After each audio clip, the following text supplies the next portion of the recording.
wasn't fully signed until I believe it was August 2nd of 1776. All of this gets condensed down in the popular imagination and the popular retelling of this piece of history to the idea that the Declaration was conceived and written and signed all on July 4th, I understand the value of history, is not actually the historic accurate account. Typically, the best way to go about researching history is to try to find primary source documents. What that is documents written by people who were actually at the event that they're documenting.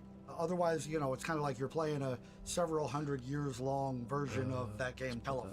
Volume down a bit. And their account. You know, sometimes it's journals, letters to loved ones. What would you say is recent-ish? Actually just be a detailed account of a battle or an event. Now, when we're dealing with these, we do need to factor in that whoever wrote the document has a perspective. They are sharing their perspective, not necessarily an objective truth. When we look at sources, when we look at documents, to understand and always keep in mind they have a perspective in mind. They have an agenda, as any human being does when they write anything down. Why do you think it's skewed from that point? They have interests. And story I don't know, Goylectic. What makes you think that?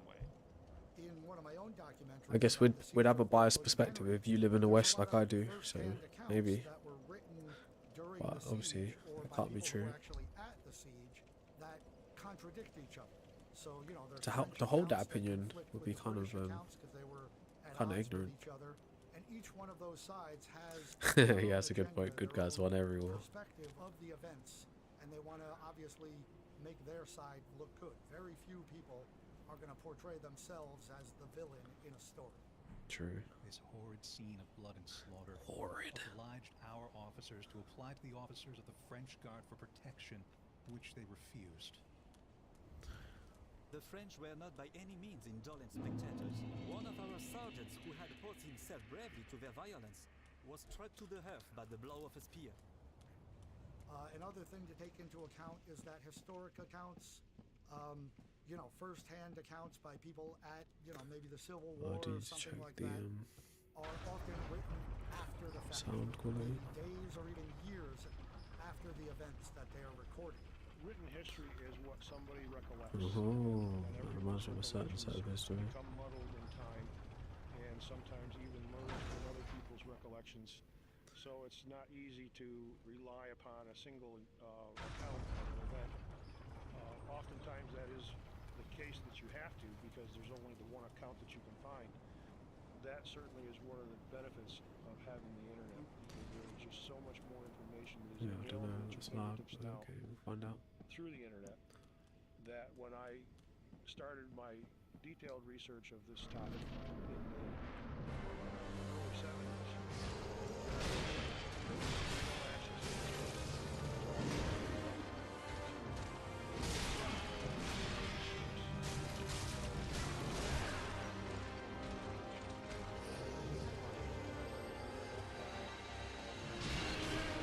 Oh wow, that makes sense.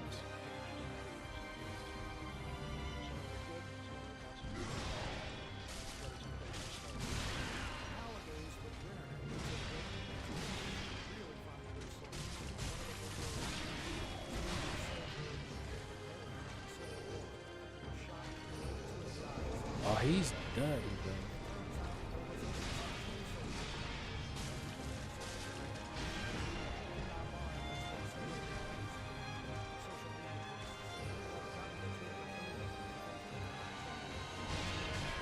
Huh?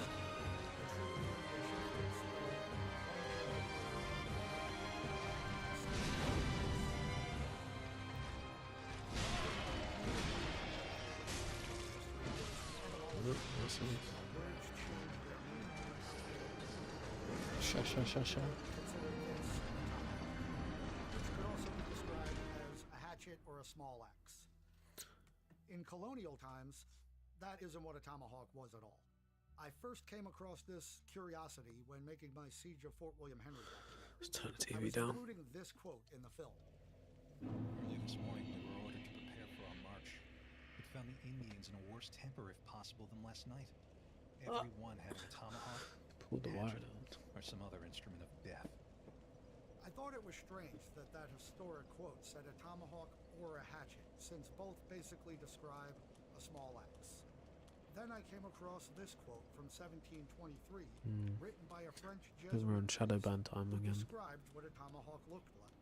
The tomahawk is made of the horn of a stag, or of wood in the shape of a cutlass, and terminated by a large ball. Test. This description of a tomahawk is essentially what we in modern times would call a Native Test, American 1, 2. war club. Illustrations from colonial America also support the description given by that French priest. Why is it Who delayed? knows how many other words have changed their meaning over the years that's allowing us here in modern times to misinterpret history. I really love digging into history and nerding out doing the research and trying to shape it into a compelling narrative for some of my videos and documentaries. It's also taught me comes an quite a ad. bit. We think of history as something that already happened and can't change.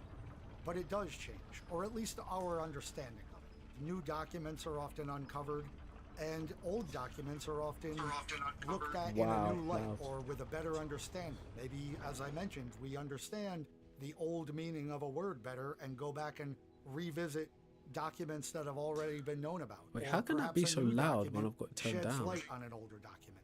So our understanding of history is constantly evolving, and we can never actually know what happened in the past because we soundboard is weren't really there, bad on TikTok. and because the documents that we have, and in more modern times, film reels, audio recordings, these are all taken from a certain perspective. So, you know, the full story is never truly going to be known and is always going to be evolving. If you enjoyed this video, check out some of the other videos on my channel which cover a wide variety of subjects.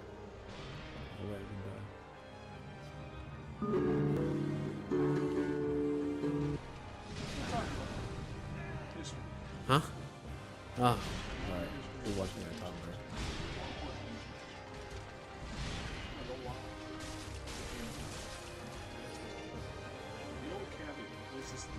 He's fighting different this time.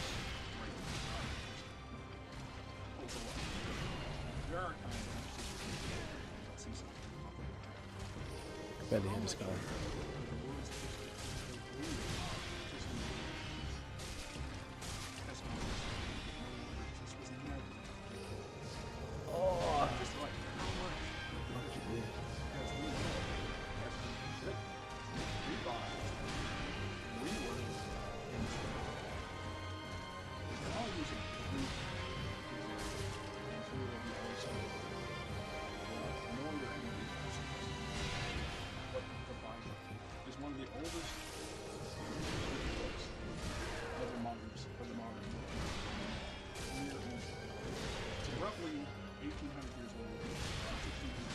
I need to part the stat where he drinks quicker. I didn't know it was going to be this serious.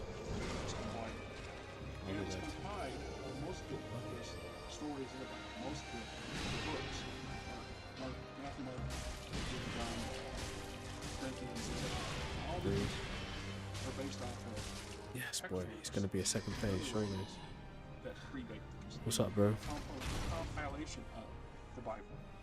Now, in the century since that compilation, since they decided what would be canon and what wouldn't be canon, if you will, in the Christian Bible, the Bible itself has undergone a number of significant Yeah, second phase. Oh, right. adaptations. In the earliest days,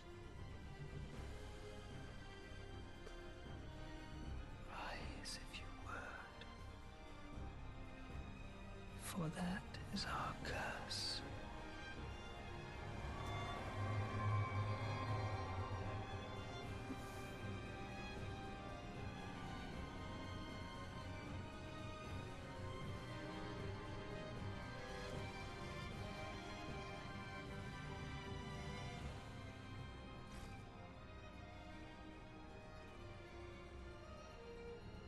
Is she wearing his body?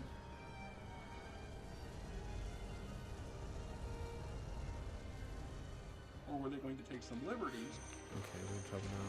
under the idea of, well, I think that they interpret this Oh, oh my god. It's just Don't say I speak in this guy in Istanbul. and or the occasional slips where if you're translating a vast volume of written text by hand, you can inadvertently slip and leave out a phrase or a paragraph or pieces or bits or pieces, or you may lose your place and come back and We're gonna need some skill points. or I you was might come struggling off just to beat the and first go off phase onto for a my size tangent 2. without really realizing you're doing it. I imagine it takes a great deal of Let me discipline mine some points. to sit down and spend a lifetime I'll actually copying one play book something else tonight. to make extra copies. And how many copies can an individual make in a year, kind of thing? I'm just saying. Then we look at the intentional revisions. Now, bear with me. In my 54 years, I was when I was a young man, the King James Bible was the standard go-to Bible for the Christian church, for the Christian faith. At least the Pentecostal church that I grew up in, that was the standard Bible. At some point in the late 90s or late 80s, the New Word Bible came out, and what it was is a translation, an up-to-date version of the King James Bible in modern terminology, using modern verbiage. That sounds pretty simple. We're just modernizing the word as but This is a massive skill check. I don't think I'm ready for it. can suddenly by doing this. And you have to figure that there's more than just because the King James version was a later version of another version of the Bible. And there are numerous other versions of the Bible. Well, the Union Bible is a variant of the King James. You don't think so because it's the King James version, but it is, but it's not. So good. It did. When I look at the new age and how they're taking the old, some of the very convoluted, very hard to understand words and the meanings behind them, Thanks for and that, gave man. the Appreciate it. modern version of those words. Might be a slight delay change. between when I hear, Very subtle. when I read what you There say, may be when you hear what discrepancies I now respond. in that, Noticed it. I'm not quite sure what's translation. causing it though. right? So we're just looking at the Bible. Now I'm going to go on to the grander scheme of things. When I talk Maybe and I we should listen go to mine people, some and I points. think, because I was trying to come up with something for this channel, and that didn't sound like me babbling my way through something, and this still is probably that. I was looking at the Vimanas from ancient Indian folklore, the flying machines of the gods, etc., and the war the gods fought. And I Never was heard trying to those. pin down the timeline. And a lot of them says 5,000 to 6,000 years ago, and some of them say it was longer than this. And I had to wonder if because there's been a few off-the-wall ideologies out there, or ideas that part of the fall of Atlantis was not natural in formation. But it was Oh a no. conflict. I It was might some be kind of biased by conflict thinking or Atlantis is a joke. large Probably. conflict that they were destroyed. Probably, yeah. Probably being biased. Possibility. But it seems like people who tend to bring up Atlantis are usually the most. Atlantis is culture. No, that's biased, but yeah. They are definitely very primitive understanding. What were the odds that it was not involved in the end? That there was not some sort of conflict, whether this was two different groups of societies at war, and they were both advanced for their time, or if they were outside entities having a conflict amongst themselves, which wouldn't be unreasonable or unheard of, because people are people no matter what you are. Let's go shoot some shit. What's It's the been a while. possibility? So then I got thinking about the history, and as we know it, everybody that probably views any of this kind of stuff has to be familiar with the Library of Alexandria and its destruction. There's also numerous inclinations over the centuries of other places where artworks and history books and scrolls and works of previous ancient people were gathered for various purposes. It's implied that, for example, that the Catholic Church and the Vatican's library, its secret library has vast amounts of ancient text and material from thousands of years ago, maybe even longer than that, and that they continue to try to certain elements among them they continue to try to preserve as best they can, because you got to acknowledge that most material that written word is put on deteriorates. It just does. We can't have everything on stone tablets, and even stone tablets can break and fracture.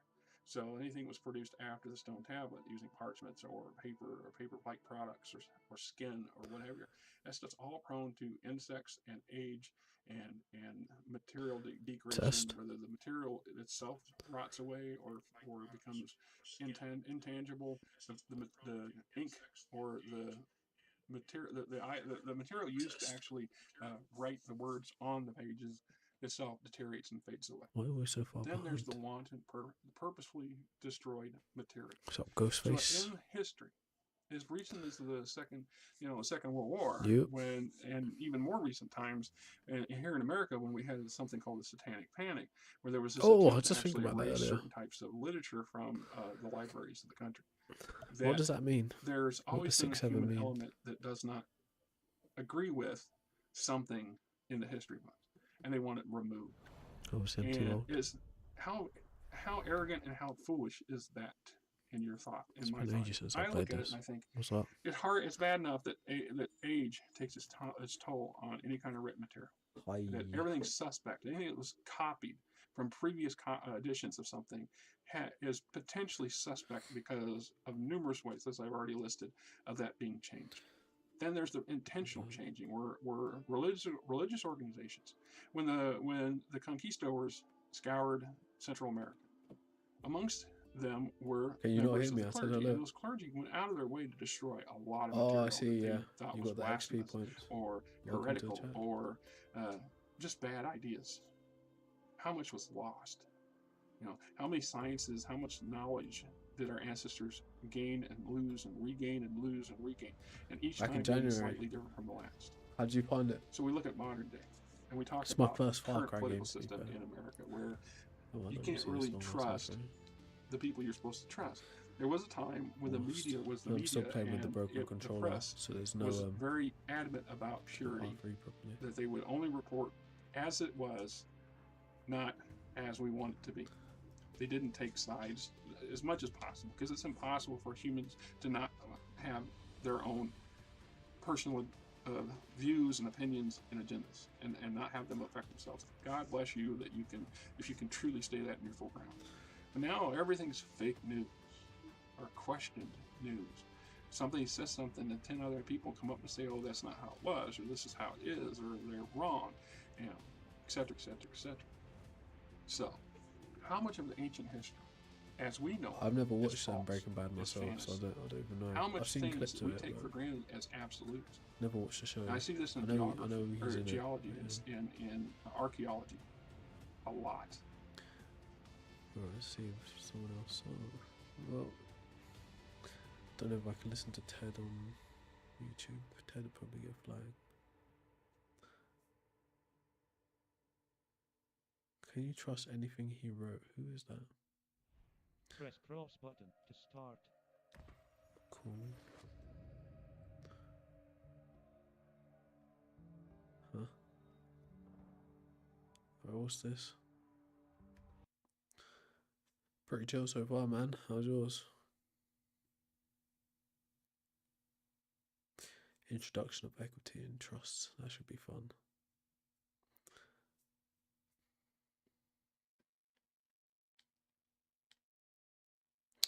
I was going to plug the wire out. I don't want to go online. They force you to. No, man, I don't want to. I don't want to go online, dude.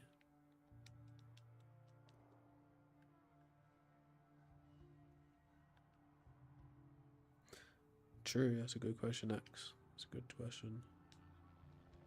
I think we're a little bit more biased to the West, though, as we live in it. Most of us, anyways.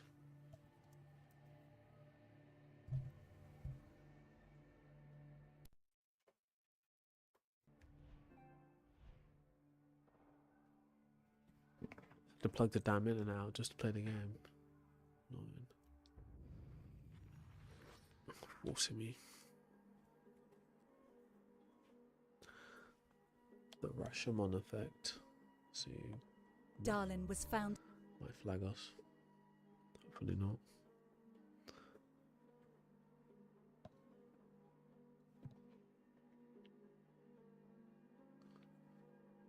Snowshoe. What's going on there? A samurai is found dead in a quiet bamboo grove. One by one, the crime's only known witnesses recount their version of the events that transpired. But as That's they likely each to tell get their flagged. tale, it becomes clear that every testimony is plausible yet different, and each witness implicates themselves. Gonna try playing Far This is the Cry. premise of In a Grove, a short story published in the early 1920s by Japanese author Ryunosuke Akutagawa, though many know this tale of warring perspectives by a different name, We'll see what Rashomon. happens.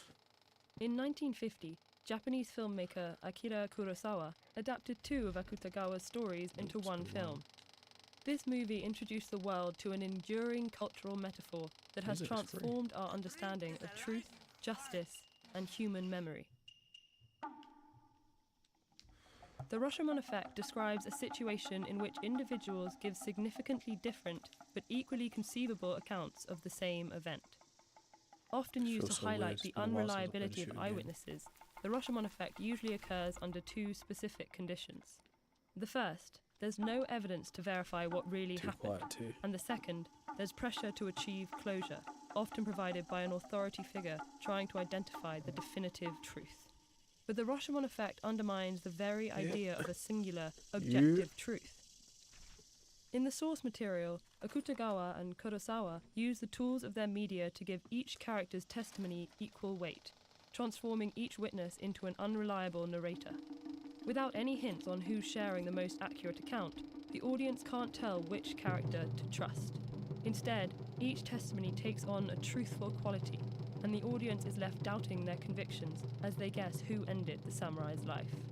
Some might find this frustrating, because the plot subverts expectations of how mysteries usually end. But by refusing to provide a clear answer, these 2 artists capture the messiness and complexity of truth and human memory. Neuroscientists have found that when we form a memory, our interpretation of visual information is influenced by our previous experiences and internal biases. Some of these biases are unique to individuals, but others are more universal. For example, egocentric bias can influence people to subconsciously reshape their memories in ways that cast a positive light on their actions. Even if we were able to encode a memory accurately, That's my dog. recalling it incorporates new information that changes the memory. And when we later recall that event, we typically remember the embellished memory instead of the original experience. These underlying psychological phenomena mean that the Rashomon effect can pop up anywhere. In biology, scientists starting from the same dataset and applying the same analytical methods frequently publish different results. Anthropologists regularly grapple with the impact personal backgrounds can have on an expert's perception. In one famous case, 2 anthropologists visited the Mexican village of Tepoztlan. The first researcher described life in the town as happy and contented, while the second recorded residents as paranoid and disgruntled. Experts aside, the Rashomon effect can also impact the general public, particularly when it comes to the perception of complicated world events. For example, following a 2015 security summit between the United States and leaders from the Arab states, media reports about the summit varied enormously. Some stated that it had gone smoothly, while others called it a complete failure. It's tempting to fixate on why we have competing perceptions, but perhaps the more important question the Rashomon effect raises is, what is truth anyway? Are there situations when an objective truth doesn't exist? What can different versions of the same event tell us about the time, place, and people involved? And how can we make group decisions if we're all working with different information, backgrounds, and biases? Like most questions, these don't have a definitive answer. But the enduring importance of Akutagawa's story suggests there may be value in embracing the ambiguity. When it comes to determining the truth, what's more reliable, ambiguity or unanimity? Strangely enough, sometimes the closer you get to total agreement, the less trustworthy a result becomes. unpack the counterintuitive paradox of unanimity with this video. Cool. Unanimity.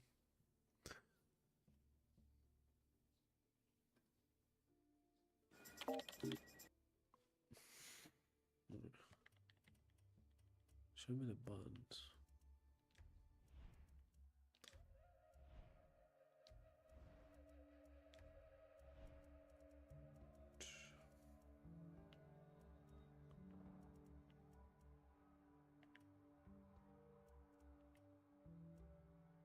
Control screen. Chat wheel. Phone camera. Mission tracker.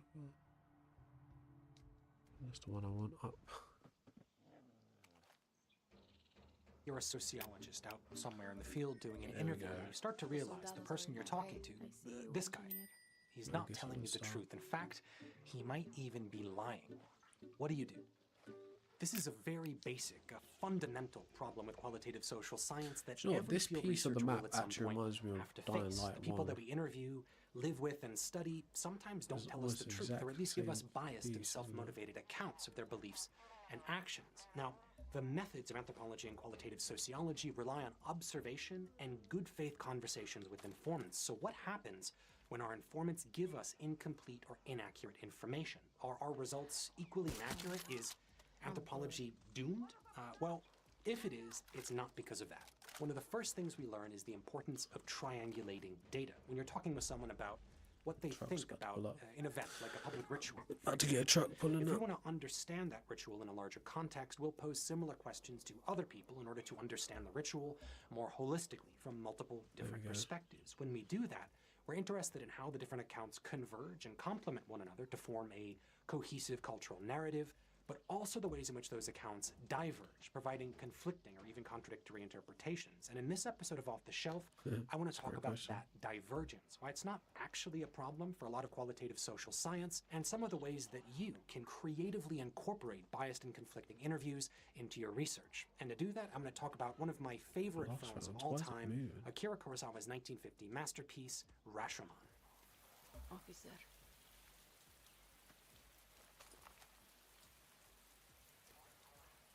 Rashomon is set in 8th century Japan and takes place at the ruins of the Rashomon Gate, the great gate of the imperial city of Kyoto. The film opens in the driving rain, and we meet 3 characters who are sheltering from the storm: a woodcutter, a Buddhist monk, and a commoner. And to pass the time, the woodcutter and monk begin to tell the commoner about a strange criminal trial that took place a few days earlier, and the basic details of the crime are pretty simple. A samurai and his wife were traveling through the forest.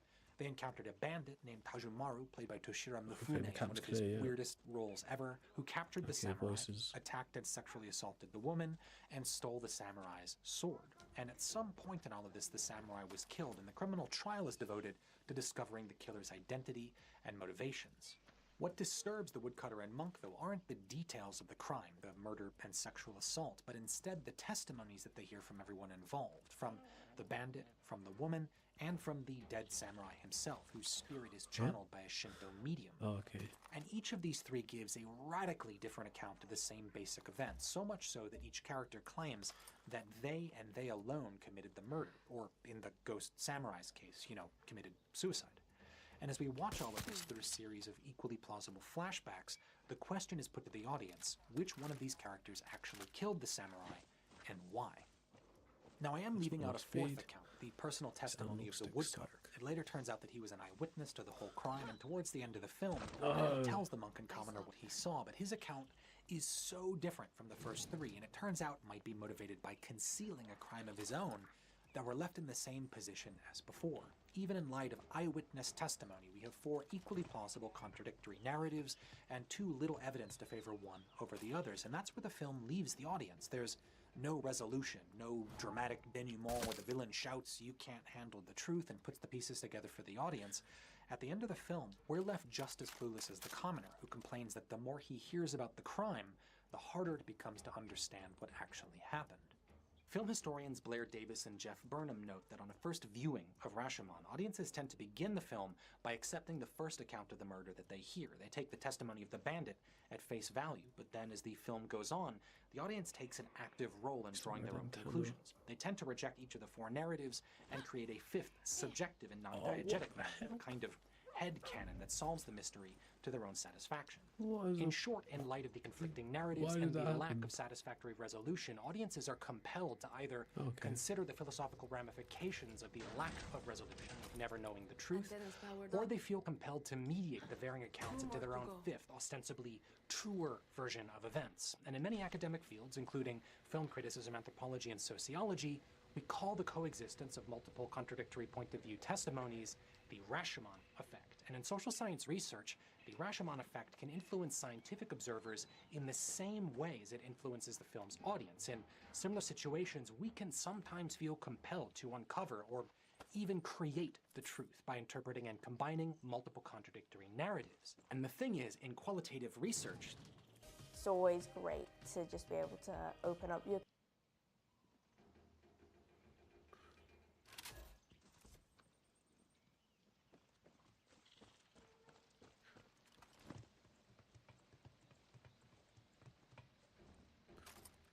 Ski box? You said black screen?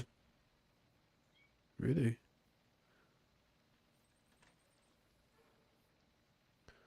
It doesn't look like a black screen.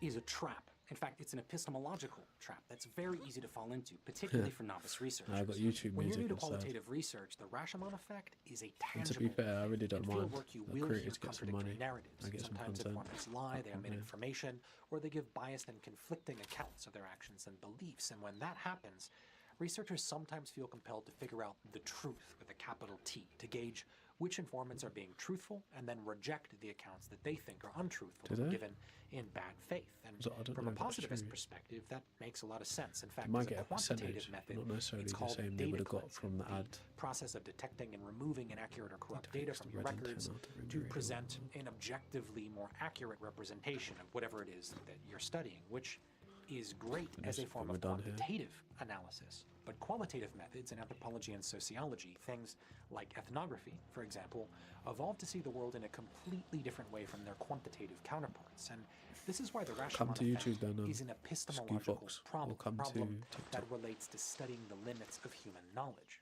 This is a huge simplification, but where natural science and quantitative sociology are interested in measurable and empirically verifiable facts. Depends on The the content sun creators, is to a be star, fair. for example, or X number System of people live definitely in the isn't United equal in States. terms By of contrast, ad revenue. qualitative approaches are much more interested in subjectivity, not in what we know to be true exactly, but in understanding our relationship to the cultural, economic, and ideological systems in which knowledge and belief are themselves produced.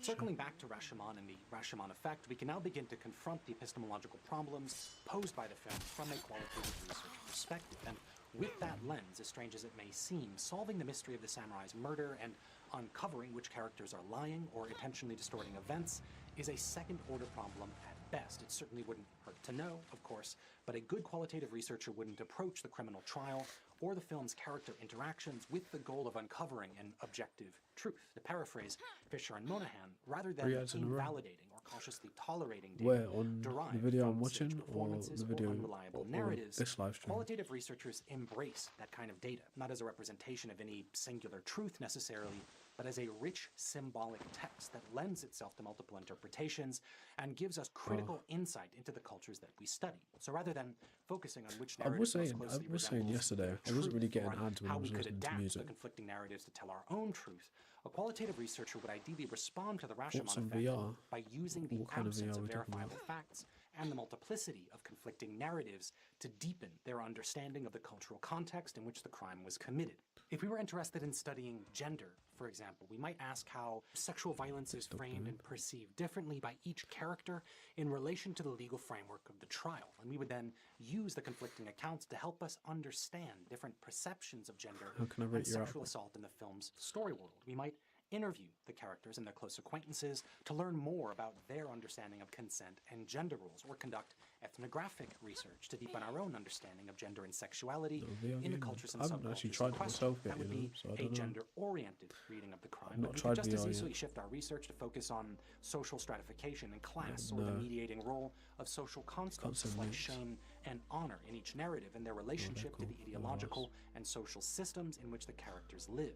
Different qualitative that methods marker have different disappear to approaches, then? but in It a was just very there. Oh. general sense, our ultimate goal would be to gain an EMIC, or insider's understanding of the events, allowing us to trace out I will each give it a character's try in the potential future. I motivations haven't had a and chance to place try their it yet. testimonies in a more holistic social and cultural So I don't context. really So know.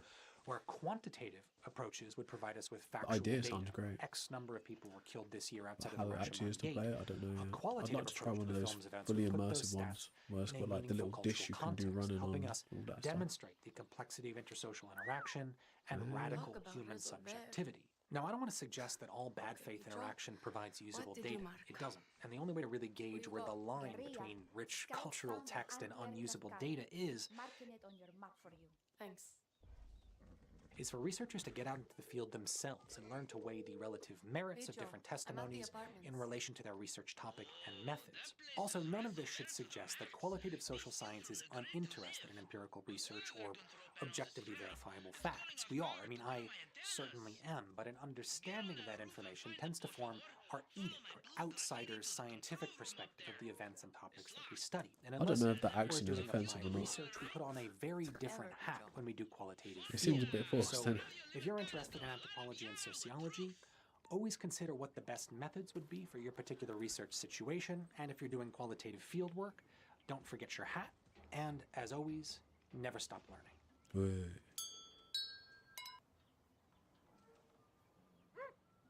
Feel like your horses sometimes.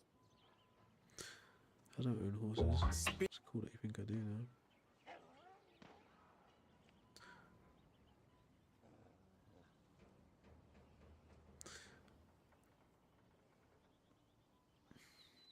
Go on.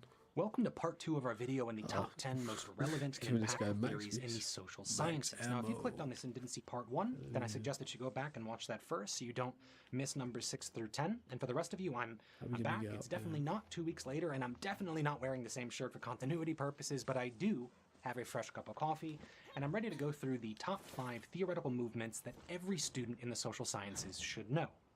Again, this is my own personal list based on my experiences as an educator and qualitative researcher, but if there is anything you feel that I've neglected or any additional topics that you'd like me to discuss, let us know in the comments and I will get to it eventually. And remember, if you liked the video and find it helpful, drop a comment below to let us know why, and consider liking and subscribing to the channel.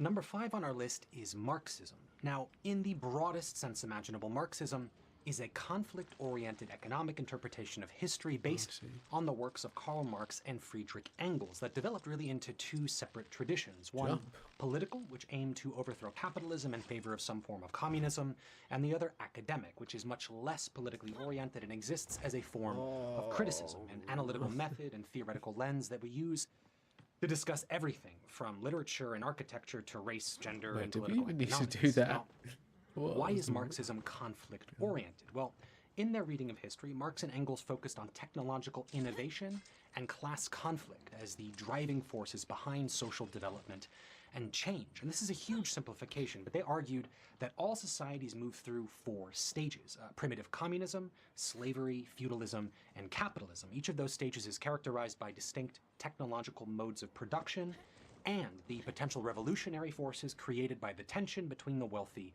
and the poor. For example, in primitive communism, which Marx imagines as a kind of like Stone Age hunter-gatherer society, all productive labor is shared equally by everyone within a tribe.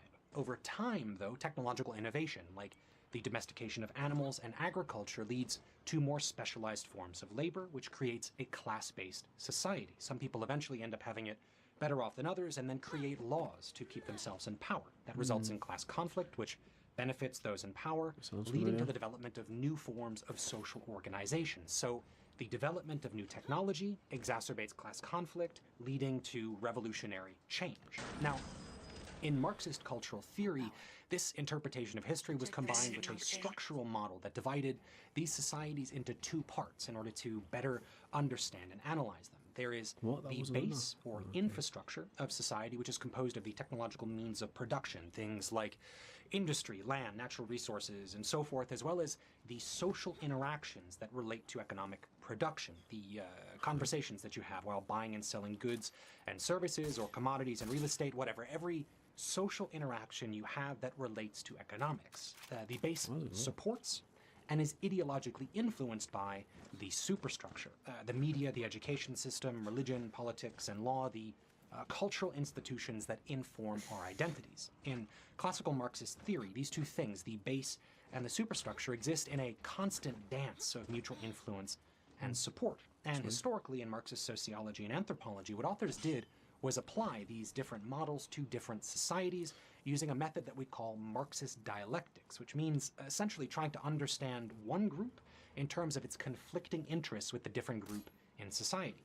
For example, to better understand the bourgeoisie, the factory and business owners, a Marxist critique would begin by studying the ways in which their economic self-interests conflict with the interests of the working class or the proletariat. In that way, the Marxist dialectic basically takes complex social phenomena and boils them down into a binary, focusing on points of conflict, and then theorizing the ways in which those conflicts can be resolved or result in the development of new forms of social organization. That's Marxist dialectics in a nutshell. Now, this is a simplification, but these theoretical models were extremely influential in the social sciences. They not only formed the backbone of all Soviet anthropology and post-revolutionary Chinese social theory, but also, as a form of academic criticism, influenced a huge number of Western social scientists. So, having said that, what are some criticisms of this approach? Well, from an anthropological perspective, one of the major ones is that classical Marxist readings of history were overly deterministic and implied a Eurocentric bias. They took a model of European socioeconomic development and superimposed that model onto non-European societies. That was one of the major attacks used against Marxist anthropology all the way up through the 1970s. There were also some pretty serious empirical criticisms. Marx saw social science as a vehicle for affecting political change, right? Which meant that his social theory and the work of many Marxist social theorists was partisan. It was non-objective in its analysis. And that led many critics to question the scientific viability of data collected by Marxist researchers. Now, within the social sciences, these criticisms were devastating. And in the second half of the 20th century, they led to a systemic change in the way that Western social scientists approached Marxism. With the rise of postmodernism in particular, there was a kind of gradual generational shift towards authors who rejected the kinds of totalizing modernist meta-narratives that were promoted by earlier Marxist theorists, but who... Build a website you love. Nah, 6. Whoa now.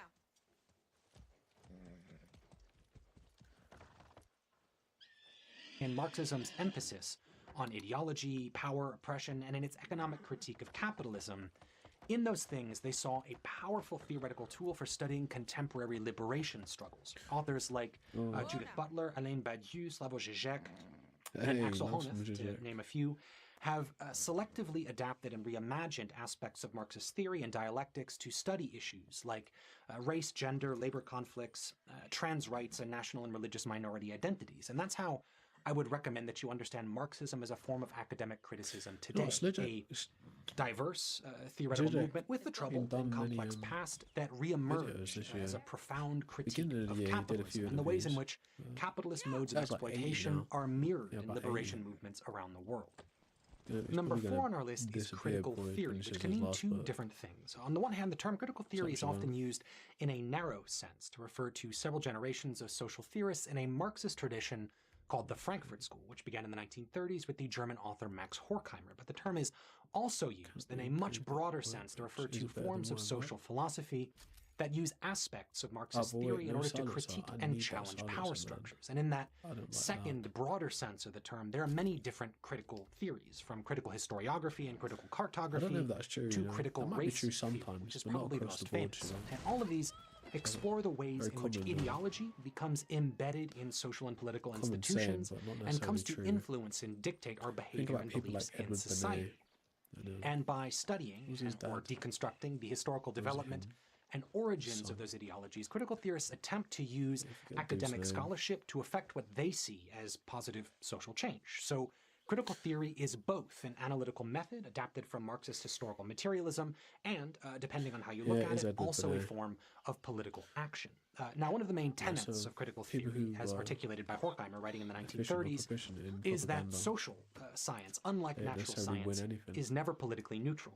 In the same way that we bring aspects of our identities and ideological assumptions to a text when we read it, social scientists bring their own unacknowledged biases to their interpretations of culture, which, you know, isn't great. But the real problem was that social science often claimed to be objective, which gave those unarticulated biases a sense of scientific truth. And Horkheimer argued that those false claims of objectivity supported the interests of the ruling elite, of colonial powers, of both totalitarian communist and capitalist states, and the national education systems in which academics worked. So, in Horkheimer's framework, traditional theory in academia served to reinforce the status quo by uncritically reproducing ideological narratives that supported forms of exploitation. And he proposed critical theory as an alternative, the goal of which was identifying and overcoming the forms of oppression inherent to the societies in which we live. And I'll give you an example of what that looks like. One of the most famous, I think, is Paulo Freire's Pedagogy of the Oppressed, which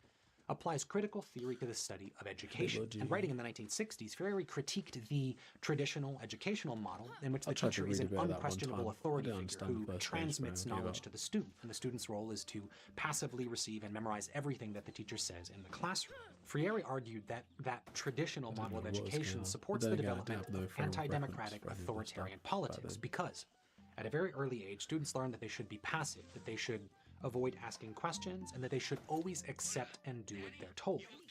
And those ideals, which he links to the governing philosophy of totalitarian states, become part of the ideology that's imprinted on people through the education system. And as an alternative to that more traditional understanding of education, Freire proposes a completely different educational model called the problem-posing model, in which students learn through collaborative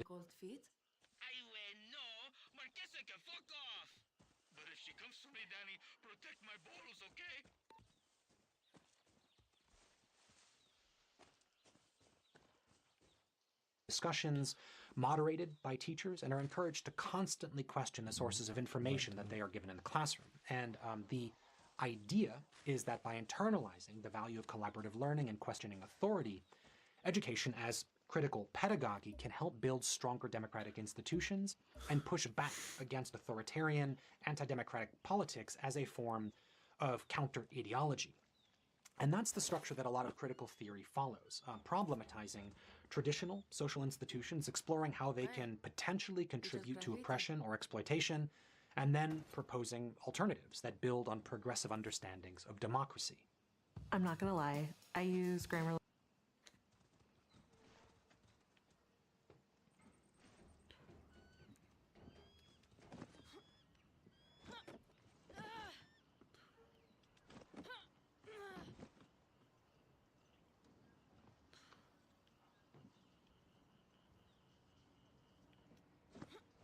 Don't think we were supposed to go any further up, huh? They definitely borrowed a lot of inspiration from Dying Light. Or maybe it's the other way around. Inside the search zone. What was that? What do you know? Symbolic interactionism, which was extremely influential in the development of sociology in the second half of the 20th century and is still important today. But the thing is, but why? Symbolic interactionism is not a single unified theory. It's more of a micro-oriented approach to sociology that provides a framework on which other contemporary sociological theories are built. Now, we generally trace symbolic interactionism back to the sociologists Herbert Blumer and George Herbert Mead. And, you know, like everything else, this is a huge simplification. But Blumer and Mead's sociological perspective didn't look at macro issues. They weren't particularly interested in economics or the interplay between different social institutions. Instead, they focused on the way that individuals perceive the world around them and how that perception is conditioned by social interaction. And their approach was built on two foundational concepts. The first is that our behavior in any given situation is conditioned. You sound stressed. My buddy knows this guy who sells calling cards on the corner.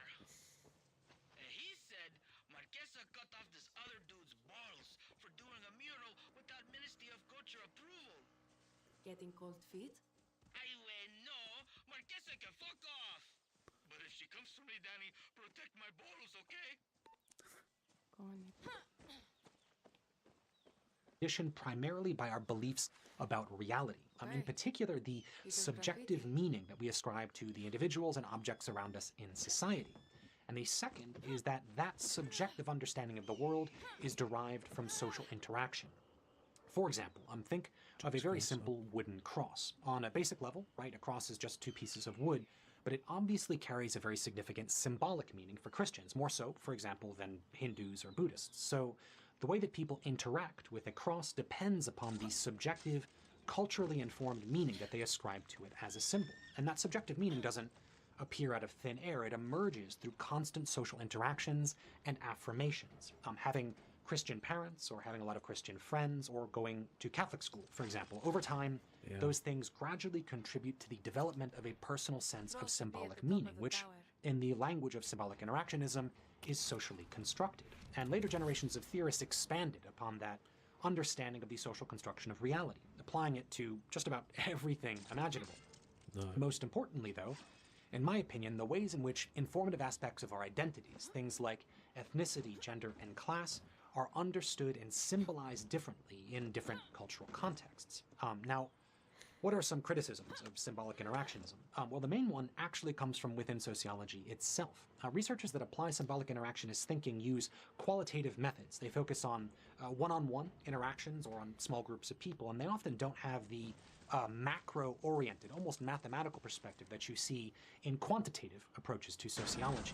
In a sense, they're almost closer to anthropologists or ethnographers in the way that they apply and approach their research. And that's led critics to claim that symbolic interactionists basically miss the forest for the trees. They're so focused on individuals and small-scale communication that their work fails to identify systemic issues and the ways in which social institutions can also shape people's behavior.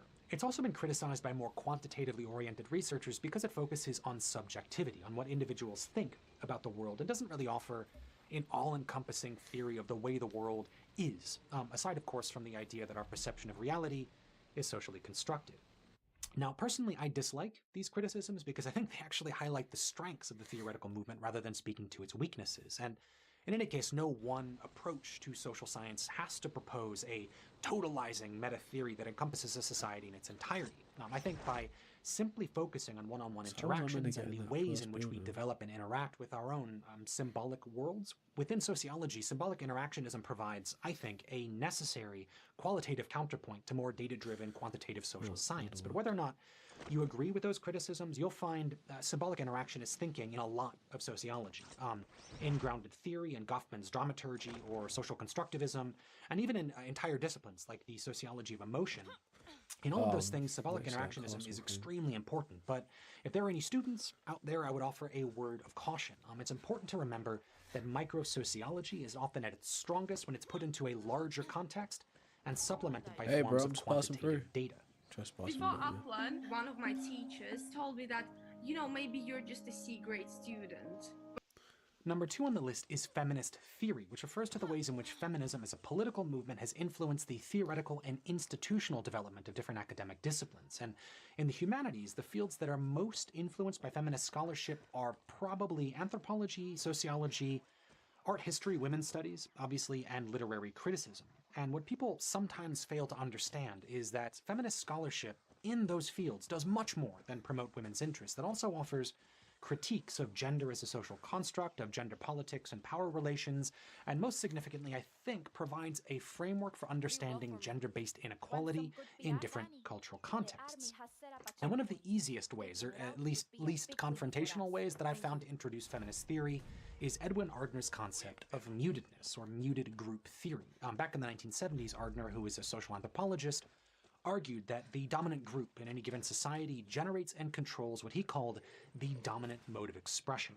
Things like language systems, fashion, social values, and vocabulary are all controlled to some extent by the dominant group. And to gain acceptance in society, subordinate groups have to adopt the language and values of the dominant cultural paradigm. So for Ardner, if a muted group has interests that conflict with the dominant groups in society and they want to challenge the existing power structure, unless they resort to violence, they have no choice but to use the dominant mode of expression, which serves to reinforce the interests of the dominant group. So it's not that muted groups literally can't speak, it's that the symbols, languages, and institutions available to them have been constructed in such a way as to always reinforce their subordination. And this is a theoretical model that we can apply to any situation in which domination and subordination are institutionalized, but it's also the societal critique at the heart of feminist theory. Women, and for many feminists, LGBTQ groups, are muted, and as a consequence, to study those groups and to advocate for their inclusion in more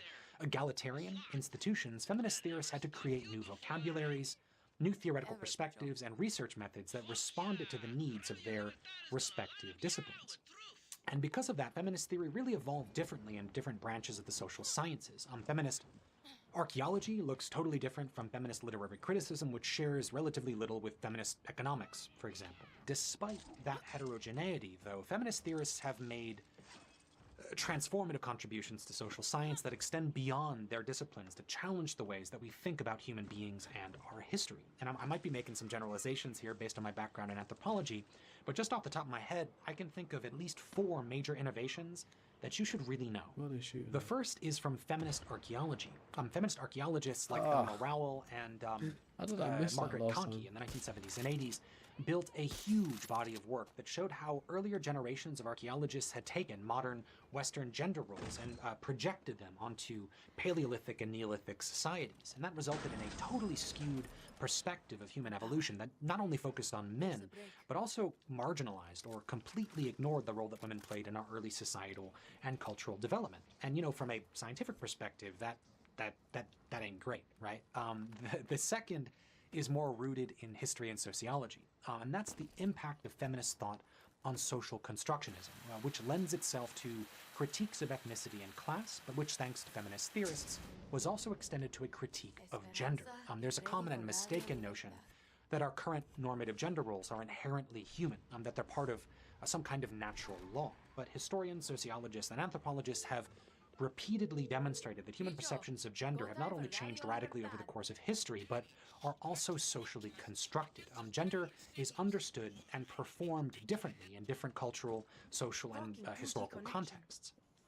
The third sort of innovation is a related concept, and that's the embedded nature of gender. The idea that the perception of women and of gender more broadly has to be understood in relation to the cultural, institutional, and physical environments in which we live. And one very important part of that is what we call standpoint theory, which is a very simple idea that a person's social class, gender, culture, and ethnicity all work together to influence their perception of the world. And because of all of those different factors and the way that they contribute to who we are, it's much too simplistic to generalize a minority or majority group based on one single factor alone, something like, for example, gender or race.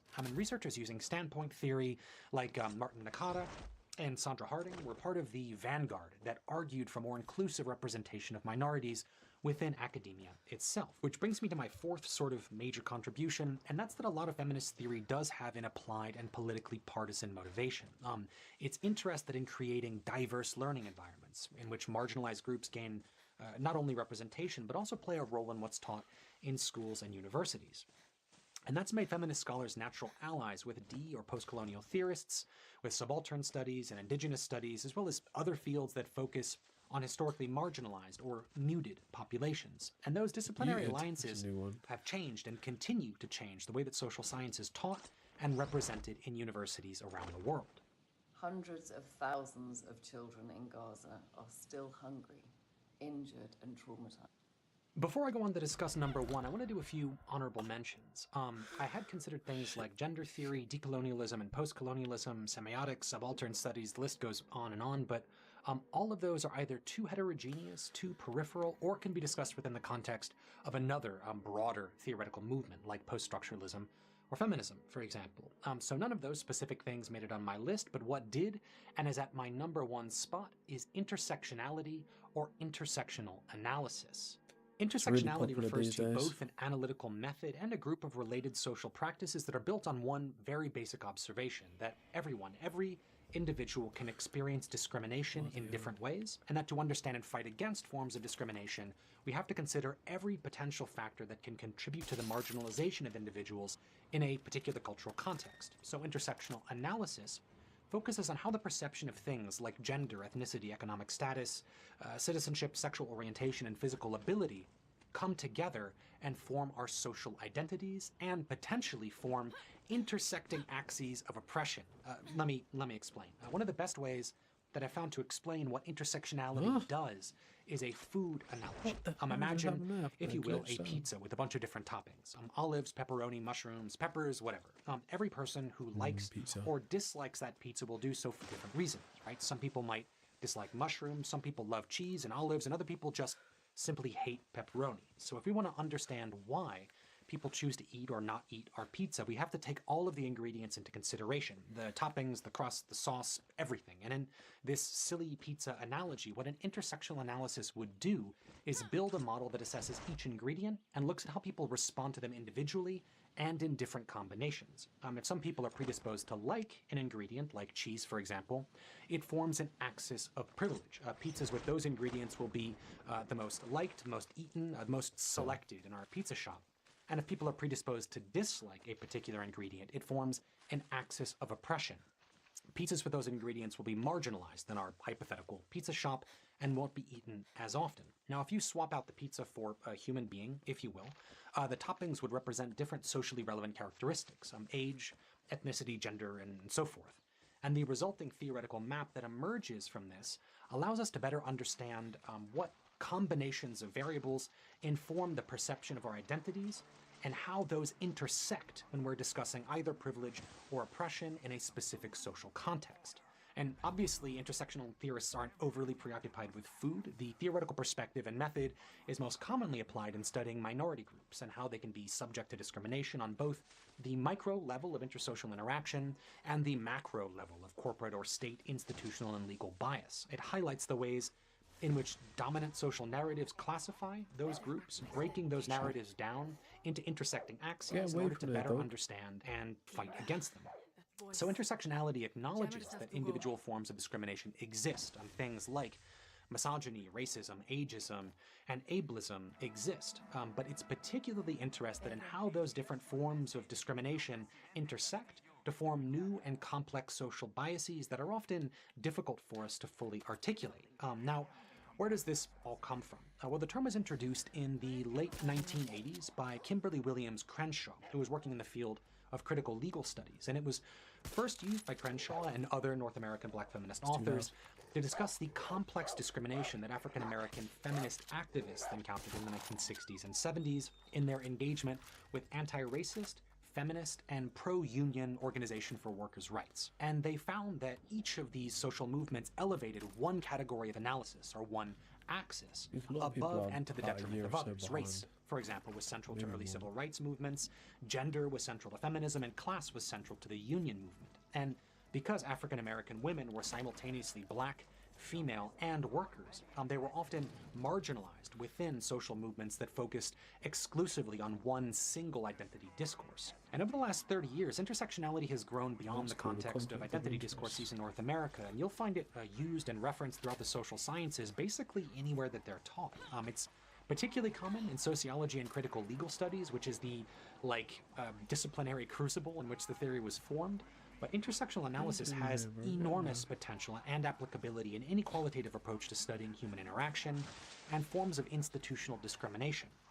And that's why I've selected it for my #1 spot, not only for what it is now, but for its potential relevance in the future of social science research. Days Gone. End of Days Gone. And that's it. That's my top 10 list. If you found the discussion helpful, or if there's anything that you think I missed, drop a comment below the video to let me know. And of course, like and subscribe to the channel. That's one of the best ways you can help us grow. And speaking of helping the channel, I want to take a moment to thank my awesome Patreon supporters. These people, thank you so much. You are amazing. I'm a bit behind on content this month and have a few very significant announcements coming, but we're going to be putting up a lot of additional Patreon material next month. At the moment, we have some pretty comprehensive reading lists and scripts for most of our videos, as well as supplementary study guides and written content, but soon we'll have videos exclusive to Patreon, along with maps and artwork for our upcoming project on the history of Tibet. So come on over and consider joining our little community. And until then, thanks for watching and never stop learning.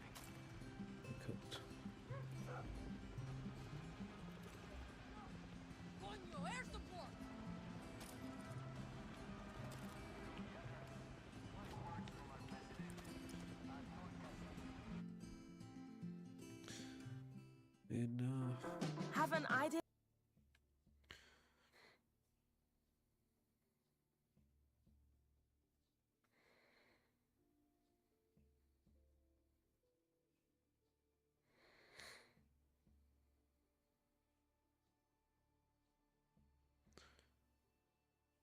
Let's see what this says.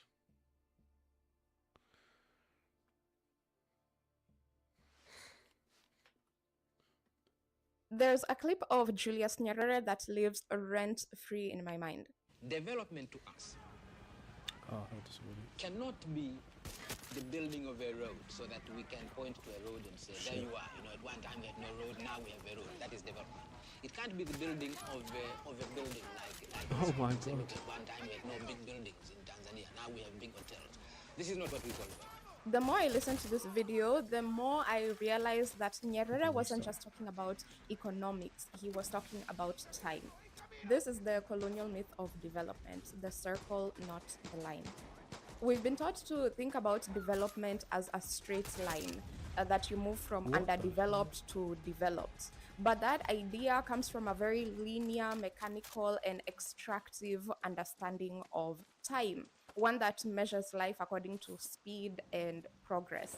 It's the same type of time that organized the colonial office, the plantation, and the factory, where hours meant productivity and productivity meant worth. It turns life into a project, something that can be measured and compared.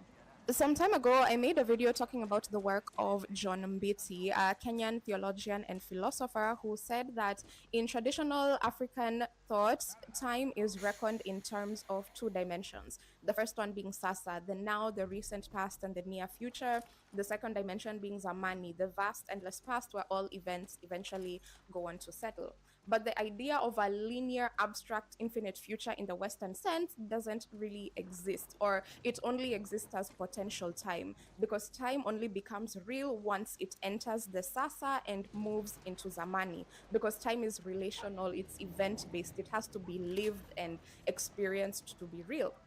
But every time I talk about this, I always get the same type of comment saying, oh, is this why Africa is underdeveloped?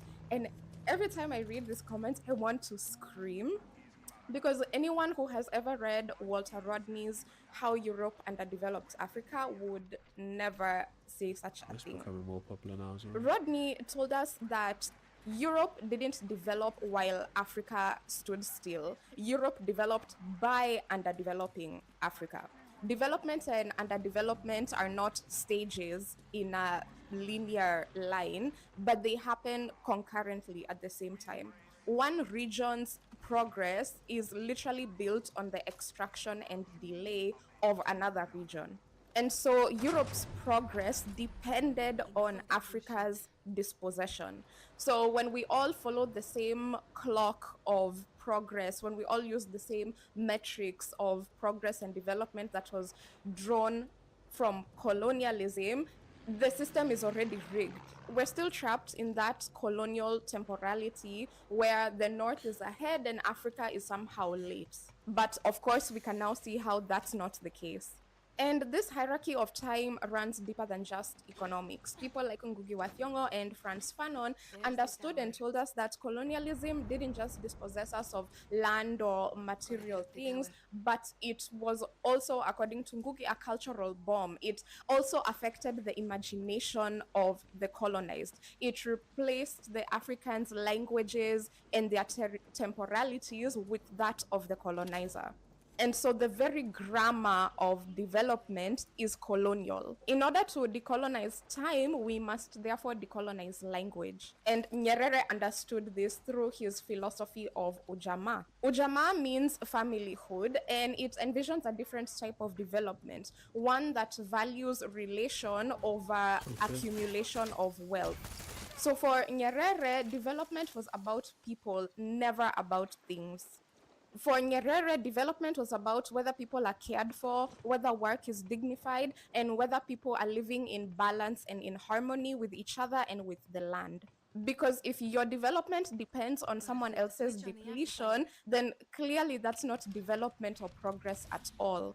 So Nyerere's point wasn't to reject change, but it was to reject the linear mechanical understanding of time. And so what Nyerere was saying is that life shouldn't just be measured based on speed or accumulation, and that development isn't really about moving forward, but it's more about moving together. And that's what I think his philosophy of Ujamaa and this clip that we've seen of him was saying. Asante kwa kutazama, tafakari hayo, keep producing time, and I'll see you in the next one. Asante. Do you know that 99% of supplements in the world have nasty extras in them? A combination of fillers, binders, flowing agents, anti-caking agents, carriers, preservatives, colors, emulsifiers, flavors and sweeteners to mass produce and turn out 1 million tablets in a few hours. This reduces the cost as well, but the tablet has very little of what you want. For example, if you wish to have a vitamin D3 supplement, the tablet would be...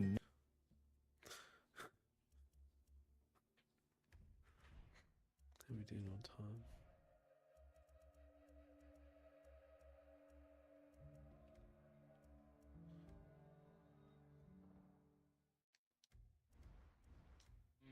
Did you hear me? Did you? Did I sound good? Yeah, it's old school, but it's gold, bicho. Hey, Daniel's gonna... They're gonna force us. Right strike. gonna lose his shit. Did you tell Clara yet? No, because I'm talking to you. Enjoy the moment, bicho. I have the power! Fuck Maria! I'm gonna ram Radio Libertad down Castillo's throat! Our music! Libertad's message! Free speech wins! Viva Libertad! Fuck yeah, bicho! Viva Libertad!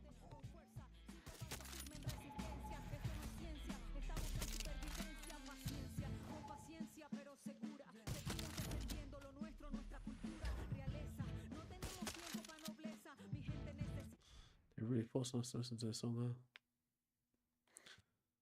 now. 99% full of the... 99%. Watch this and you'll never lose. That's definitely AI slope.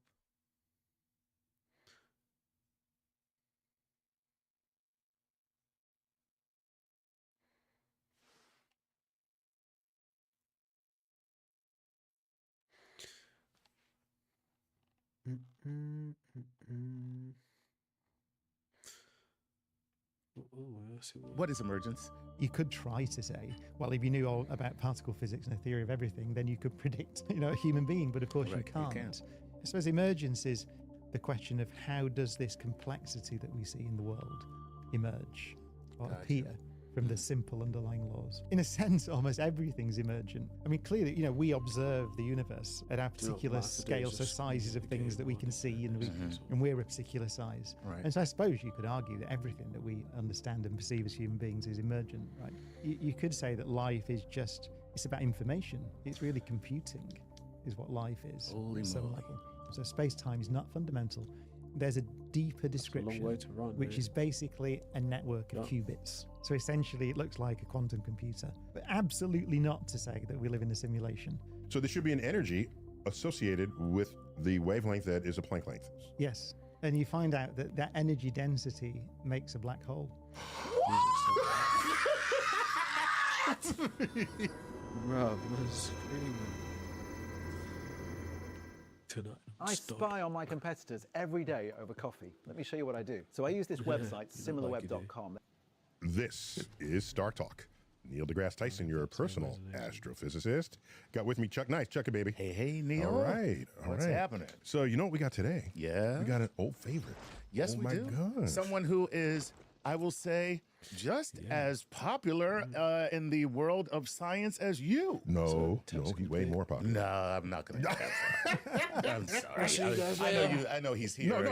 There's objective evidence for what I just said. Really? Yes. And